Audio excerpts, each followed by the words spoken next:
Welcome into the NFL Opening Line Report Monday, May 25th. Happy Memorial Day out there to you. Happy Memorial Day to you, Teddy. Welcome in, buddy. How you feeling this morning? It's great to be here. And the funny thing is that normally for me, like Memorial Day in a normal year is a time where you finally breathe a little bit. Like, all right, we've gotten all the prep done. It's the MLB's going good. The NBA playoffs are reaching the conference finals and the finals. Your workload slows down at this time of year, at least a little bit compared to what it is for most of the season. And you're like, all right, Memorial Day, I'm going to take a little break. This year, it's like Memorial Day, I'm itching, man. Let's go. Give me something to work on. Give me something to bet on. I feel as tanned, rested, and ready as I can feel for this time of the year. And I'm excited that at least we're hearing rumblings and rumors of the concept of sports starting up for real, perhaps as early as a month or 6 weeks from now. Yeah, man. Hopefully it's sooner rather than later. But either way, NFL regular season NFL Opening Line Report is this show each and every Monday here on the WagerTalk YouTube channel. We're going over the AFC West today, guys. So we got the Denver Broncos, followed by the Kansas City Chiefs, LA Chargers, and Las Vegas Raiders. Teddy, what are the odds either you or I refer to the city where the Chargers or the Raiders are located in incorrectly on today's show? Well, I'm going to make separate odds because I'm not going to give them wrong. I'm plus 500 to blow one of them. I don't know what you are. You're probably not that far either because we talked about it so much. And plus, I've got the abbreviations in front of me. So I think it's a dog. I don't think we call them the Oakland Raiders. I don't think we call them the San Diego Chargers. Either one of us. Maybe plus 250. Okay, and we're both in Las Vegas. I doubt we get the Raiders one wrong. The Chargers one, I've been struggling with that one for a couple of years now. So who knows? That might be a sharp bet. But let's start it off, Teddy. We got Denver Broncos. We're going in ABC order here, guys. Got them at 7.5 win total here, Teddy. Minus 130 towards the over. Denver Broncos, a team out of the AFC West. And one interesting thing with the whole division here that I'm noticing with the season win total steady is it's Kansas City at 11.5, depending what sportsbook you want to go off of.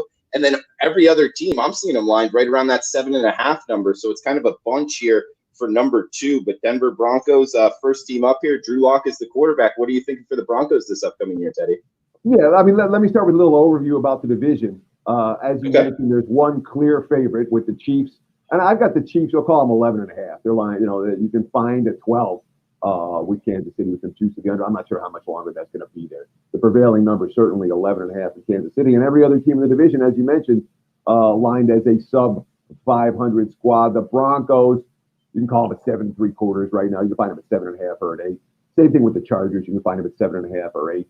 The Raiders, you can find at 7 or 7.5 right now. And again, we factor in the juice into the equation. When you're trying to decide, is it better to bet the Raiders under 7.5 or under 7, if that's your choice? The standard MO is about 50 cents worth of juice is the equivalent of a half a win. So if it's 7, under 7 at plus 150 versus under 7.5 at even money, they're essentially the same thing. When it comes to, that's a line for the 14th. When it comes to the strength of schedule this year, AFC West teams play NFC South, which is a tougher than average division, and AFC East is a weaker than average division. That being said, when we look at the aggregate strength of schedules based on this year's win totals, the NFC West is tougher than the AFC West, so it is not an easy slate for most of these teams. Let's talk about the Denver Broncos. The Broncos have been a losing record each of the last 3 years. 5-11, 6-10, 7-9. They've gotten a little bit better. Not a lot better. Last year, 5.4 yards per play allowed on defense. Solid, right around the league average. 5.0 yards per play gained on offense. That was well below the league average. And that's, you're asking why was Denver mediocre at best last year? Well, part of it's a rookie QB. Part of it is an offense that really lacked playmakers. There were issues on the offensive line, et cetera, et cetera. So the fact that you're seeing them at 5 yards per play last year, weakest in the division, certainly stands out. And you say, what they do in the offseason? Well, they went out and tried to improve that offense. It's worth noting last year, they did play, I'll call it a top quartile strength of schedule. I do my strength of schedule from last year based on my power rating on the week the game was played. And last year for Denver, they played a lot of wrong teams at the wrong time. So much tougher than average schedule last year. They did finish with a +1 turnover margin, which is not often what you expect from a young QB. So we look at Denver going into this season, and there's certainly things to like. Do we know that Drew Lock is a viable NFL starter? We don't know that for sure. He certainly showed signs of that last year. And from off-season reports, Drew Lock is someone who at least the Broncos staff and personnel appear to be pretty excited about. Then you throw in, all right, let's see, what do we do to upgrade the pieces around him? Bring in someone like Melvin Gordon to run the football. That can't hurt. You look at your first two draft choices with Jerry Jeudy and KG Hamler. Those are two guys who absolutely can stretch a field. They upgraded the offensive line. They signed Graham Glasgow. You certainly like what they did from a coordinator standpoint, bringing in Pat Shurmur. Although in an offseason where you don't like coordinator or coaching changes, having Shurmur come in this offseason, not necessarily the best thing.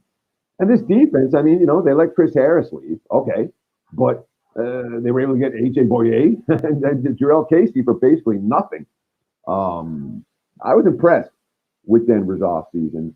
And when we look at this squad, right now, there's certainly hope for the Broncos. And, whether from a coaching staff standpoint, Munchik coaching up the offensive line, Shurmur coming in and again, I understand it's 5 offensive coordinators in 5 seasons for Denver, but much of the personnel is gone. They have Mike Shula coming in as the new QB coach, John Pagano coming in.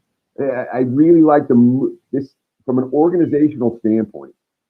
I've been impressed with Denver. I really have. Of course, we talk about that schedule, which is not easy. The 2 extra games, every team gets 2 extra. We talked about the division mate. The 2 extra games, Tennessee and at Pittsburgh. That's week 1 and 2. That's tough. They have 3 sets of back-to-back roadies, including a Thursday at the Jets and then a 10-day layoff for the Patriots, which means they're not going to stay out there for weeks 4 and 5. It is a tough slate for Denver. This is a team that I really think there's a lot of upside with this Broncos squad. Fangio is a defensive mind. The defense on paper looks loaded. The offense looks poised to be a good notch or 2 better than it was a season ago, and a true lock and take a leap. It may be a good offense instead of an okay offense. A good offense, Fangio coaching up that D. From a talent standpoint, there's a lot to like about Denver. From a schedule standpoint, not as much. All that said, there's one team in this division that I'm going to make a season wins bet on. It'd be the Broncos over. This team, to me, looks like a playoff contender on both sides of the football. Now, the fact that I'm leaning Broncos over right now is not an indicator, and I think that's the one that I'm making. The other 3 teams we're going to talk about, my opinions aren't quite as strong as I have on Denver, but I do look at Denver as saying this is a team with some significant upside potential, especially for a squad that's been sub 500 each of the last 3 years, and the markets aren't exactly, we've seen some market support for the Broncos, but they're not one of the hot teams this offseason. I like Denver. I think there's upside with the Broncos. And obviously how much upside is going to depend on how quickly this team's able to acclimate to the new offense, especially with a QB who doesn't have a lot of experience. Teddy, I'm with you. I think the Broncos are the team to kind of look to be betting on in this division. I think that they ramped it up in the offseason. They got talent all around Drew Lock. Plus the fact, going from his rookie season with an offseason to now his sophomore year tends to be, with quarterbacks, possibly the biggest jump up in their careers, just because they get a chance to kind of, take it in, learn from their mistakes, and then in their second year, a lot of times we see a lot better performance. So I'm with you. I think the Broncos are a team to bet on, Teddy. Yeah, I mean, again, I don't like a coordinator change this particular offseason. That's a big concern for me. That is true. Yeah. And especially with the young QB. But, I mean, Denver's got talent. They have they have enough talent to make some noise in this division if they can get their act together and put things into place. And again, schedule-wise, schedule makers didn't give any of these teams in this division a lot of favors. We'll talk about it as we go through one after the next. But schedule-wise, Denver a little bit up against it, and that again that is the reason why they're still lined right now as a sub 500 team, as opposed to a team that has gotten a little bit more buzz, or even is considered to be. I mean, right now it's Kansas City and everybody else in this division, as you mentioned. Chiefs at 11.5, everyone else basically at like 7.5. If there's one team I think is poised to make that step up, it might well be Denver. Okay, good stuff, Teddy. We got a bunch of guys in the chat. Serial Dog, he's coming in from Wichita, saying Chiefs Kingdom, they are the next team up. Serial Dog, the division will be stronger than last year overall. Talking about the AFC West, we got Michael in the house saying, how did the Chiefs get away with avoiding both the Pats and the Ravens? That will be the next team up, Michael. We'll hit that. Paul saying, hey, guys, love this show. So thank you for tuning in, Paul. Love having you. We got Lefty Leg Cemetery in the house. Raiders and Chiefs will win the division. Raiders or Chiefs, I guess. And a bunch of other guys in the house. Chris WagerTalk, welcome in as well. Paul, Brian Watson, guys, all welcome in. Please smash the like button. That does help us out. And let us know any questions you got in the chat box. We will hit on that schedule question with the Chiefs here. Next team up, Teddy, we got the Kansas City Chiefs, the Super Bowl defending champions here. 11.5 I'm seeing as their season win total, with heavy juice towards the over, minus 145 to the over. So I guess you could say a quasi 11.5, possibly a 12 out there in the marketplace. But Kansas City Chiefs overall, Teddy, how you looking to bet them this upcoming season, man? Yeah, I did see a 12 out there for the Chiefs. The prevailing number is certainly 11.5. And, when you look what Andy Reid has done in Kansas City, I mean, again, when you think about how mediocre to bad the Chiefs were before he got there, 11-5, 12-4, 10-6, 12-4, 12-4 Super Bowl champs. That's the last 5 years. That's consistent. That's Belichick. Last year, 6.2 yards per play on offense, a yard 0.2 more per play on offense. The Broncos got every single snap. They got more than yards than Denver, and the exact same defensive yards per play as the Broncos at 5.4. They were plus 8 turnovers a year ago, and they did all of that against a top quartile strength of schedule based on my power rating numbers in the game that the week of the game was played. So they were very good. They were particularly good on offense, and they did it against a quality slate of opponents. They weren't just beating up on the bad boys. Of course, a lot of times with a Super Bowl team, you see them get rated in free agency. You see the coaching staff get rated. It didn't happen that much with Kansas City. It really did. When it comes to what did they do in free agency, it wasn't that much they could do. They lost Kendall Fuller. Okay. They put the franchise tag on Chris Jones. I thought that was good. They re-signed Rashad Breeland. We have question marks about that Chiefs defense still. And in some ways, that's been overlooked this offseason. Look, we know that Patrick Mahomes right now, if you're ranking NFL quarterbacks, I'm ranking Patrick Mahomes number 1. You can say anybody else you want to, I'll take Mahomes over any of them. All right. So you have the best QB in the NFL. In theory, you have an offense that's loaded with playmakers. You have the experience of winning a Super Bowl and making deep playoff runs in recent years. There's a lot to like about Kansas City. But on the defensive side of the football, again, from a yards per play standpoint, they were solid last year. You watched them play, you know how they were vulnerable at times. And the pass rush really was a huge piece of the equation. When the pass rush was there, the Chiefs defense was decent. When the pass rush was not, the Chiefs defense got picked apart. Now, they spent a lot of draft capital on defense. 5 of the last 6 came on D after, Edward Delary in the first round, who, is not a fantasy sleeper. Edward Delary might be something special for KC if he wins that starting role over Damian Williams. But certainly a team that I'm not going to sell the Chiefs short. I didn't sell them short last year. You wonder about the hunger for the Super Bowl winners off of kind of a bad offseason. But on paper, KC deserves to be amongst the contenders once again. And again, from a power rating standpoint, I got the Chiefs and the Ravens just about a field goal better than everybody else. Worth noting for Kansas City, there are some scheduling issues. You know, the 2 extra games, they have Houston and at Baltimore. So there was a question about how they get to avoid somebody or somebody. They play the Ravens. They're at Baltimore with their extra games.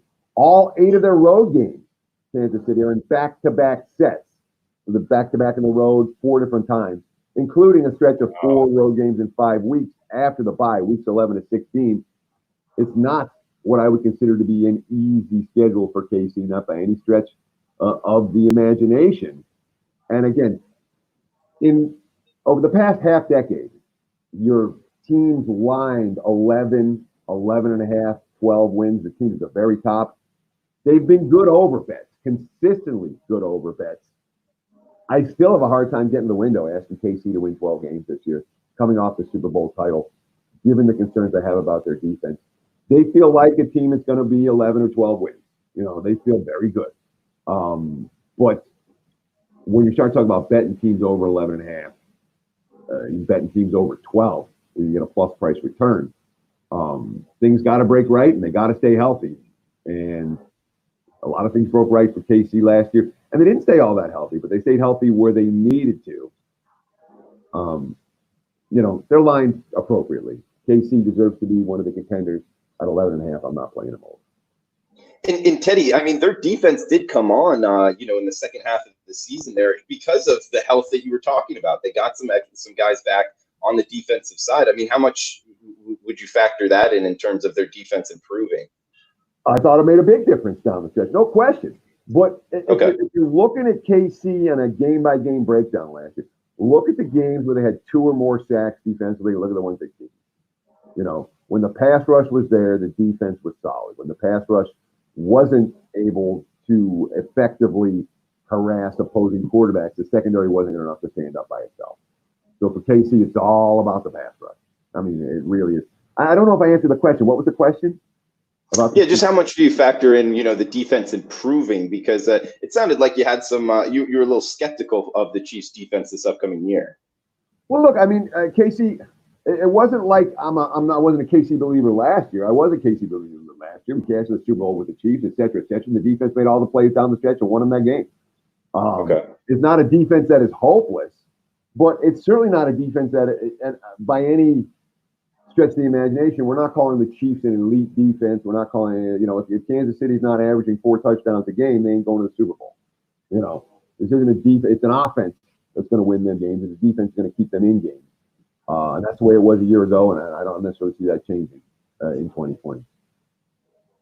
Good stuff. He's Teddy Covers at Teddy_Covers on Twitter. We got Serial Dog saying the Chiefs will have a huge target on their back, and Left Leg Cemetery saying, of course, reigning Super Bowl champs always do. I thought, Teddy, you brought up an interesting case study there. It's something, you know, NFL season win totals are something you excel at. You're the best I've ever known, possibly one of the best out there in the industry in terms of betting NFL season over under wins. And guys, check it out, sportsmemo.com, coming up soon. But you said something about 11 and a half, 12 wins and betting them over. It's been a big money maker. What have you noticed with that in the past? So and again, you talk about different eras, okay? For my first decade in Vegas, you take the 11 and a half, 12 win teams, you bet them under. You take the 4 and a half, 5 win teams, you bet them over, and you're going to cash. You know, yeah. I mean, I'm not going to say it was like clockwork. You do so, you know, but you find some of the elite teams that are clearly on the way down, and some of the up and coming teams that are clearly on the way up, and that basic strategy was fairly profitable year in, year out for a decade plus. But the markets do what markets do. They catch up. They adjust. Right. That's not – and what we've seen, you know, when I said over the last 5 years, probably longer than that, 8 or 10, is that number one is that the better teams have been better. The elite teams have been able to stay elite year in, year out. And I just talked about Kansas City, and, you know, look at them. Each of the last 5 years, 10-plus wins. You know, the Patriots every year, 10-plus wins. And on. The consistency was there. Pretty, and I'm going to say pretty consistently, which is not obviously the right way to phrase that, but the consistency for the good teams throughout the second decade of the 21st century was a lot more than the first. And we've seen the elite teams year in, year out have success and go over their win total. So the old just bet against all the, bet under all the 11.5 to bet over all the 4.5. That was a strategy that worked reasonably well, a decade and a half ago. In the modern era, it doesn't work at all. And Teddy, we got a question here from Paul Blakesley in the chat box. What do you think of Edwards for Rookie of the Year? Is there value if he gets the start? So conceptually, we like it because I think he's as good. He's going to fit right into an offense that can use him, and it's an explosive offense, and his numbers could be through the roof. That said, when you talk about those type of bets, one player out of an enormous field to win Rookie of the Year, and it's not just a long shot. He's one of the favorites. The house takeout on those wagers is enormous. Yeah. And in order to have that be a positive expectation wager, a lot of times, you have to think the number is twice what it should be compared to the value you're getting. If you're saying, all right, well, he's 5-1, the number should be 2.5 to 1. If you're 5 to 1 is good value. And there's nobody that should be 2.5 to 1 right now, or even 5 to 1. There's too many choices out there.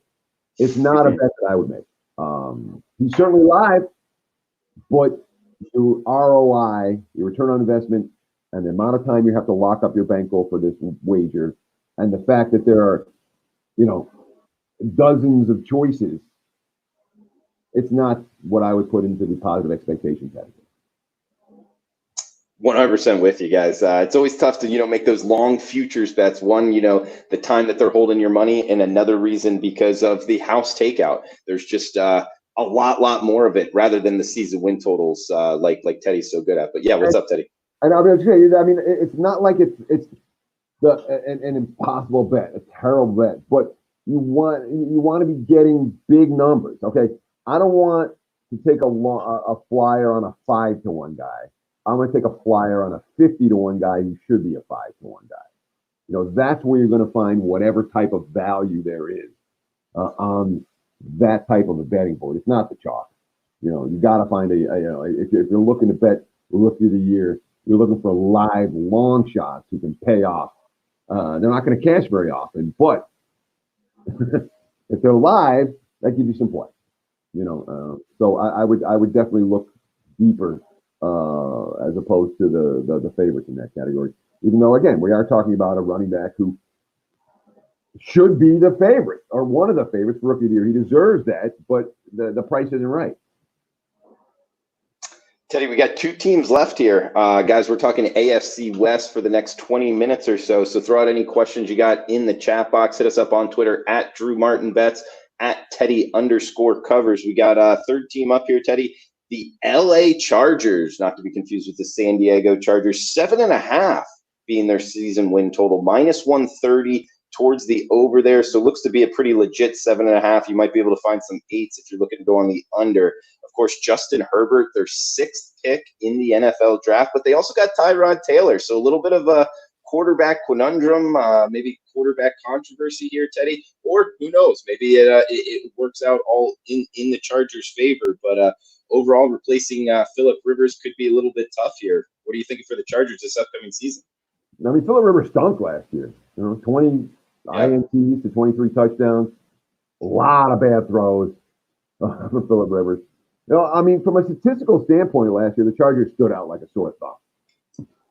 5.9 yards per play on offense, 5.4 yards per play allowed on defense. They're +5, a half yard on every play. Usually teams that have that type of statistical profile have a winning record. Well, Chargers were also -17 in turnovers a year ago. Oops. And they went 5-11 with the 17 turnovers, with the plus 0.5 yards per play differential between what they allowed on retained on offense and what they allowed on defense. They did all that against a team that power rated out based on my numbers, my power numbers in the game the week the game was played, second easiest schedule in the NFL. They finished 5-11. They played a bunch of bottom feeders and a bunch of the right teams at the right time. But it was all turnovers. The -17 certainly stands out when you're plus 0.5 yards per play. So Phillip Rivers goes bye-bye, and I don't disagree with that. From Rivers' standpoint, I don't agree with that disagree with that from the Chargers standpoint. We talk about a team that, again, they're lined right now in that 7.5 range. All right. And it is clearly going to be a QB battle. We have the mediocre vet in Tyrod Taylor versus the rookie who's not the most hyped of the rookies. He's the third QB taken in Justin Herbert. If I'm the Chargers, I want Herbert on the bench all year. I want Taylor as my starter. Okay. But when you're talking about a team that if things go wrong, you always go to the rookie. That's just how it works. Makes me a little bit, certainly some concerns about LA. Again, breaking in a new stadium that they're not even going to sell out in. But defensively, the squad is loaded. All right. You can make a case that the Chargers top 5 defense. You still have Joey Bosa on the one side and Melvin Ingram on the other, although both guys in contract years. Derwin James can bounce back from his injury struggles a year ago. Defense looks solid. And again, a defense that didn't create turnovers like they were supposed to last year, okay, it's not a nightmare in that regard for this year. It's not like, this defense can't create turnovers. They certainly have talent enough to do so. And again, Austin Eckler, Keenan Allen, they've got talent on offense. They filled, they traded. I got questions about what's going on the offensive line. And again, when you have Taylor, who's a mediocre quarterback, or when you have Herbert, who is going to be a rookie QB, offensive line has to be an area of strength. And okay, they traded Trey Turner, but they gave up Russell Okung for him. I've got a lot of questions on this offensive line. I'll just put it at that. I've got a lot of questions about the secondary. The Chargers last year ranked dead last in the NFL. They allowed receptions 71% of opposing passes. That's awful. So, yeah, you bring in a Brian Bulaga. All right, you add Linval Joseph, bring in cornerback Chris Harris, you franchise Hunter Henry. There's things to like about the Chargers, but when you put all the pieces together, this team, they just feel a little mediocre. There's hope on defense. There's some things to like on offense. From a schedule standpoint, they get a chance to get off to a really good start. All right. They have a week 10 bye, and before the bye, they've got arguably the 5 worst teams in the NFL. They have Cincy, Carolina, the Jets, the Dolphins, the Jags. All certainly winnable games. Their 2 extra games are Cincy and Jacksonville. So even though this division faces a tough overall slate, the Chargers have the easiest of the bunch with room to spare. So, I've really got mixed feelings about LA. And you're like a mixed feelings type of team. 7.5 is the appropriate number for the Chargers. The defense is as good as advertised. The defense turns out to be a top 5 D. It doesn't mean that offense is going to be capable of winning games. And if the offense is better than expected and they get the max out of Taylor and the rookie QB stays on the bench all year, it's a different story. And again, based on that relatively easy early slate, I'm more likely to be looking at the Chargers over than under, but not a team I'm likely to get involved with the win for the week, at least not at this time. Teddy, we got Ronaldo asking, where do they lack on the defensive backfield? I'm not in love with their linebacking core,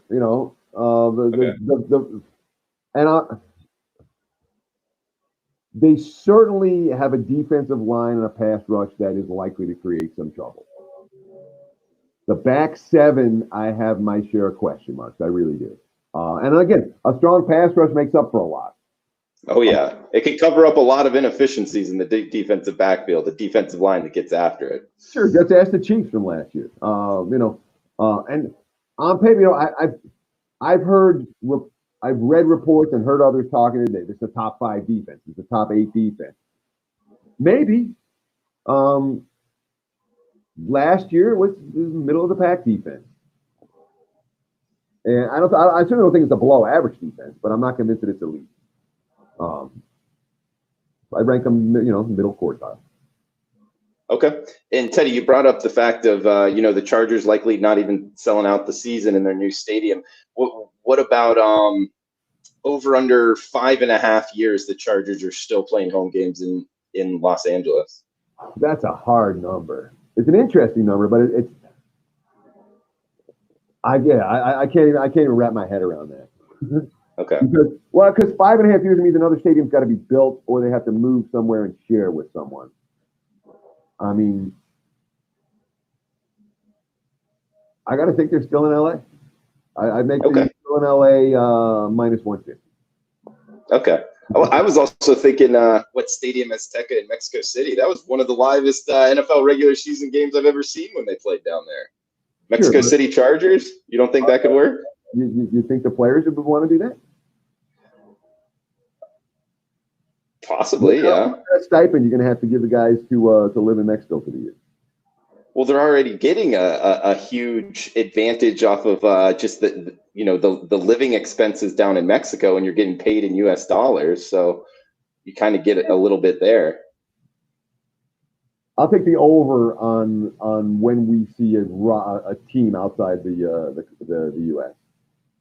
Okay. I'm London, Mexico City stuff, the Mexico City stuff. I'll take the over on when we see that. I'm not, people talk about it, but the actual logistics of making that happen are not easy. Yeah, it's a little tougher than a lot of people realize. So, 3 teams down here in the AFC West, Eddie. I think we're doing pretty good. We got one last team up, and in my opinion, last certainly not least, our hometown Las Vegas Raiders. Got a good ring to it. Legion Stadium right down the road from both of us here, Teddy. We got the Las Vegas Raiders 7.5, minus 125 towards the over. So pretty strong 7.5 number there for their season win total. We got John Gruden as the head coach. Retooling the secondary here. We got questions in the chat already at the Raiders. So I'll throw them to you after your breakdown here, Teddy. But first year in, Raiders in Las Vegas. What are you thinking, man? Sure. So we start with what happened last year. Last year, 5.9 yards per play on offense, above average. 5.9 yards per play allowed on defense, below average. They were -2 in turnover differential last year. Certainly their struggles down the stretch were not turnover issues. They did all that against an easier than average schedule. And, in many ways, this team, I don't know if they overachieved early, but there were certainly some weaknesses for the Raiders last year that weren't on display early, that certainly reared their ugly heads over the back half of the season. They did a lot of moves, besides moving to Vegas.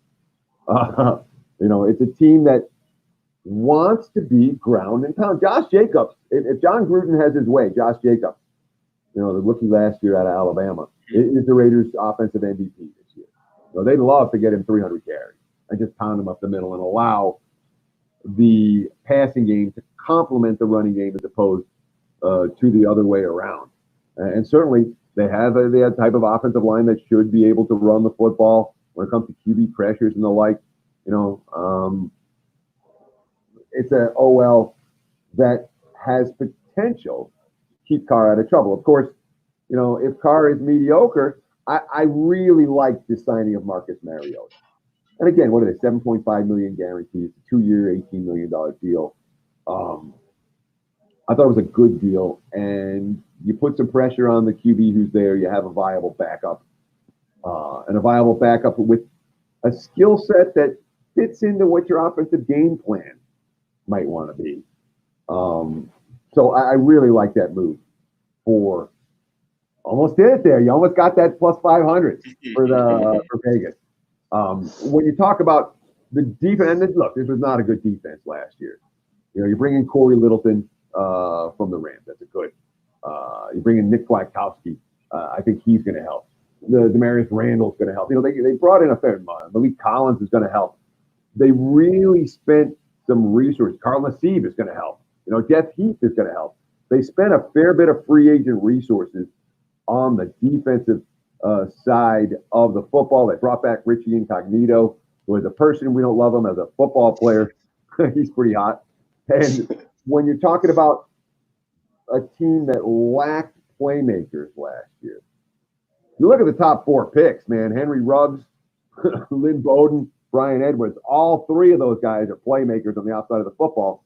And the 4th one, the other first-rounder, Damon Arnett, quarterback from Ohio State, he's a playmaker on the defensive side of the football. I've been a, Gruden's unfrozen caveman lawyer guy. I've not been heavy on the Gruden-Mayock train through the first 2 years of their tenure. I played the Raiders under their season win total last year. It was a frustrating loss with Oakland at the time because they overachieved early and then just played the way I thought they were going to do down the stretch, which is not pretty.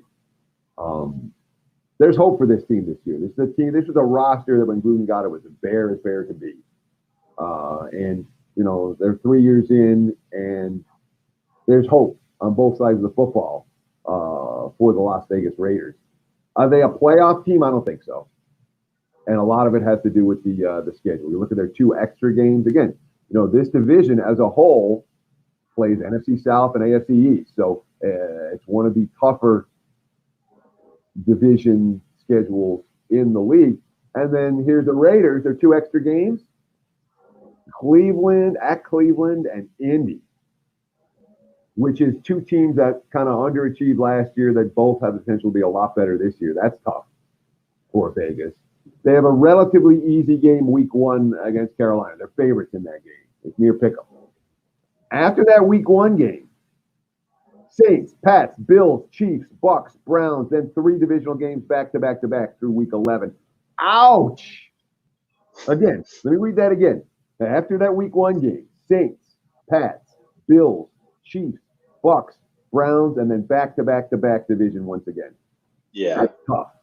Oh, by the way, in that stretch, 6 early start games Eastern time, and only one of them is a back-to-back. So they're East Coast back, regular time, East Coast back, regular time. Somehow, some way, the league finds a way to shaft the Raiders every year. And this schedule, is a FU to Mark Davis, just the way they used to FU to Al Davis. So it's not an easy schedule by any stretch of the imagination. There's things to like about the Raiders right now on both sides of the football. But schedule-wise, I think it's going to be tough for Vegas. And this is an off season again, when you're switching towns and switching routines and all of that. Bad off season for Vegas to be missing. I'm not playing them under. I think they're, again, a decent or better team, which is where you expect the 7.5 teams to be lined. But I'm not playing them over. The schedule's tough. And there could be, this could be a situation where we have 2 quarterbacks that end up both crashing and burning by the end of the year. Or one of the 2 guys could steal the job and be the guy moving forward. A lot of uncertainty with the Raiders. I like them. I don't know that I like them enough to bet them over the weekend. And Teddy, we do have the chat is popping right now. Like Chris WagerTalk said, David saying that sounds like the under of a 7. Actually, David, you can find it at 7.5, even with a little bit of plus money towards the under if that's the way you're looking. But it doesn't sound like Teddy is going to get there. We also have some guys in the chat box talking about, the quarterback situation. Someone bringing up, Cam Newton possibly, but they already have 2 quarterbacks, right, Teddy? That Cam Newton is impossible. Yeah, there's no chance we see Cam Newton then. I honestly have no idea where Cam Newton's going to end up. And from a handicapping standpoint, this is it's whatever. We talk pet peeves. You ask me about 2 teams. You ask me about 2 games. You ask me about a coaching staff. I can give you as many answers as I can. But the question people always ask me when you're about where's so-and-so going to land? It's like, I don't know. I'm not in their front office. That's not one. Yeah. If he gets there, I could tell you how I think he'll play in that system. But where the guys are going to land, there's a fair bit of randomness, and I don't have any more knowledge than anybody else does. So I don't know where Cam's going to land. When you say Carr versus Mariota, again, whatever. If they both get hurt or if they're both disasters, it is what it is. And then the Raiders know what they need for next year. But in my mind, you have 2 vets. If one guy struggles, you bring in the other guy. You'll get some knowledge as to whether somebody's any good or not. And then after all this time, the jury's still out on Carr. It really, I mean, is Carr your guy or is Carr the backup? And there are times that I look at Carr and say yes, and there are times I look at Carr and say no. And I don't know what the right answer is. Neither does Gruden, obviously. Neither does Mayock. That's why they brought in Mariota and said, hopefully Carr, but we better backup. We're going to have a backup plan just in case. Well, I mean, you think of the names, Derek Carr and Marcus Mariota. It's not like it's like Derek Carr is the starter for sure, in my mind anyway. I mean, what are the odds, in your opinion, Teddy, that Marcus Mariota takes the first snap week 1? Slim. Okay. I think it's Carr's job to lose as opposed to, if Carr loses it, then Mariota's the guy. But I think it's Carr's job to lose. And I think that Gruden is much more likely to let Carr lose it in game than in practice. Does that make sense? Okay. Yeah, fair enough. And we got I laid minus 300 on Carr to be the QB starting QB week 1. That makes sense. And then if they get out to a slow start, lines off the top of my head here, but I mean that to me is a fair, minus 300, minus in that range is what I would think, maybe higher. Okay. And guys, thanks for joining us on YouTube right now, the WagerTalk YouTube. This is each and every Monday morning NFL opening line report, 1:00 p.m. in the Eastern, 10 a.m. Pacific here. Teddy and I both coming to you live from Las Vegas, Nevada.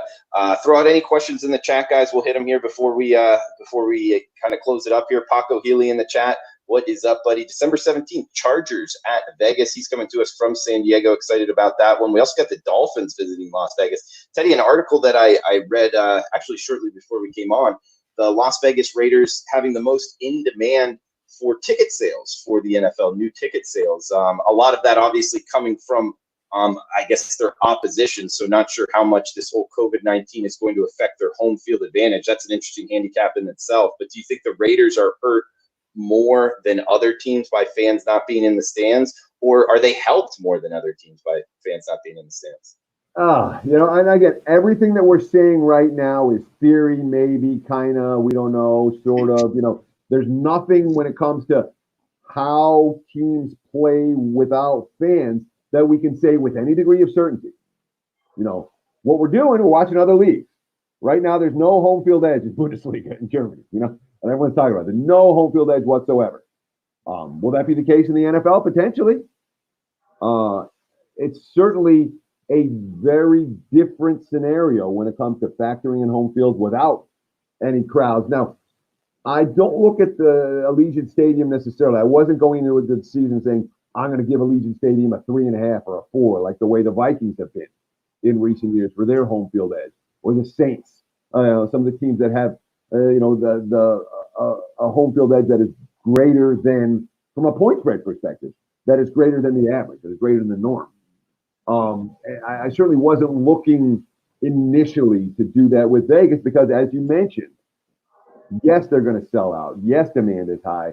But there will be a loud and vocal contingent of their opponent supporters in every game because people come to Vegas for these types of events. And what better to do? I live in New Orleans. Hey, let's go hang out in Vegas for a weekend and watch the Saints play the Raiders. I mean, it's a thought process that has gone through the fan bases of everybody. So with a full stadium, I would start out. You start out with either a 2.5 or a 3. I'd probably start with a 2.5. For the Raiders, and then adjust accordingly. But going into the season, my thought process in the NFL, I was saying 1.5 for a home field, maybe 1. There's not much of a legitimate home field edge in other sports right now. It's something to be aware of. The NFL should the games, as we expect, be played without fans. And Teddy, I drive by it almost every day now. It's just really close to my place, and it's looking good, man. The stadium, it's the outside, it looks done. They're starting to put up I guess like guardrails and things of that nature. So when people walk in, just like any big stadium, you got to walk through a certain place. So that's starting to come out on the outside. But from a distance, it looks finished, guys. It does look good. I will say this though, Teddy. There is not much parking around there, man. You think that could be a problem if we do get full stands? Where's everybody going to park, or are people just going to walk from like Mandalay Bay? Yeah, they'll find. I don't think parking is going to be an issue of any sort. There are lots that they're building out further out on Russell Road. There's lots further down the highway. The casinos have lots, and everyone's going to Uber there anyway. So I'm not. I mean, it might be an issue, but I'm not like going into week one. I'm not terrified of this parking nightmare or anything like that. Yeah, I would anticipate there will be a lot of people walking / Ubering / public transporting the game. Yeah. So I think that'll mitigate some of the issues with the parking concern. Yeah, I mean, it depends where you're at on the strip, but it is walkable. It's not close, but a day of the game, I'm sure a lot of people would walk it, especially if you're on that end of the strip. We got Paco Healy saying $225 to $250 a ticket for the Chargers Raiders. So it's brutal, but he is going to pay it. Shane asking a question: is Patrick Mahomes a terrible price, 3-1 for MVP, Teddy? I can't take that number. And again, you have Patrick Mahomes versus everybody in the league. And Mahomes won last year. So there's not like they have to give it to him. And you're getting 3-1. And you're locking up your money from now until after Christmas. So, I mean, it's just not a bet that I would look to make. He deserves to be the favorite. But there are a whole lot of choices out there. And 3-1 is just not a price that, I mean, it doesn't even move the needle for me even a little bit. So it's not a bet I would make. Okay. And Paco Healy also saying no parking at T-Mobile. It will be okay. That's a good point. There isn't a lot of parking at T-Mobile, although there is a parking garage there, right, Teddy?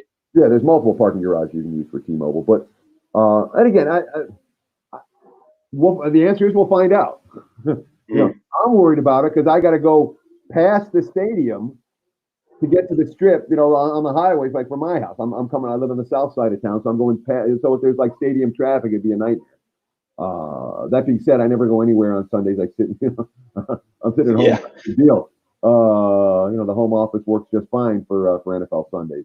But traffic, whenever there's a Kenny Chesney concert or whatever, there's going to be there'll be a whole new traffic issue for Vegas that I'm not excited about because I'm going to have to deal with it. But stadium does look really cool. I can't wait to go. I'm going to see if I can get Saints tickets that first Monday night.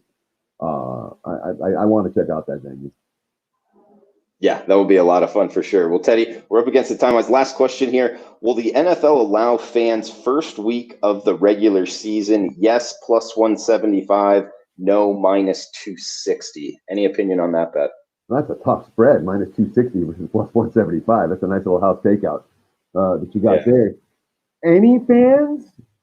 I guess so. That's the reading of it right now. Will NFL allow fans first week regular season? That's hard. It's a hard question.